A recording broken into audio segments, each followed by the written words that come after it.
Time అసలు లేనప్పుడు బిర్యానీ తినాలి అనిపించేటప్పుడు ఈ ప్రెషర్ కుక్కర్లో చికెన్ పులావ్ ట్రై చేయండి. జస్ట్ 3 విజిల్స్ అంతే, సూపర్ టేస్టీ పులావ్ రెడీ అయిపోతుంది.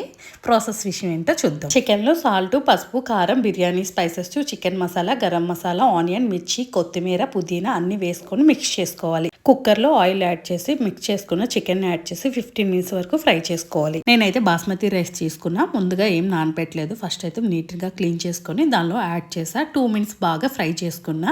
నెక్స్ట్ అయితే దానికి తగ్గట్టు వాటర్ వేసుకుంటా. ఒక గ్లాస్కి గ్లాసున్నర వాటర్ వేసుకున్నా. నెక్స్ట్ అయితే మూత పెట్టుకోవాలి. 3 విజిల్స్ వచ్చే వరకు ఉంచి ఇంకా స్టవ్ ఆఫ్ చేసేసేయండి.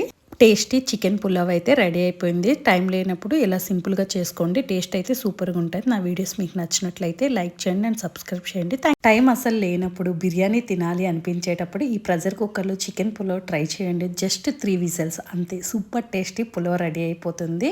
ప్రాసెస్ విషయం ఏంటో చూద్దాం. చికెన్లో సాల్ట్, పసుపు, కారం, biryani spices, chicken masala, garam masala, onion, మిర్చి, కొత్తిమీర, పుదీనా అన్ని వేసుకొని మిక్స్ చేసుకోవాలి. కుక్కర్లో ఆయిల్ యాడ్ చేసి మిక్స్ చేసుకున్న చికెన్ యాడ్ చేసి 15 మినిట్స్ వరకు ఫ్రై చేసుకోవాలి. నేనైతే బాస్మతి రైస్ తీసుకున్నా. ముందుగా ఏం నానపెట్టలేదు. ఫస్ట్ అయితే నీట్గా క్లీన్ చేసుకొని దానిలో యాడ్ చేసా. 2 మినిట్స్ బాగా ఫ్రై చేసుకున్నా.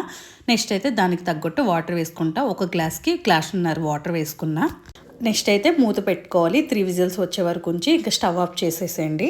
టేస్టీ చికెన్ పులావ్ అయితే రెడీ అయిపోయింది. టైం లేనప్పుడు ఇలా సింపుల్గా చేసుకోండి. టేస్ట్ అయితే సూపర్గా ఉంటుంది. నా వీడియోస్ మీకు నచ్చినట్లయితే లైక్ చేయండి అండ్ సబ్స్క్రైబ్ చేయండి.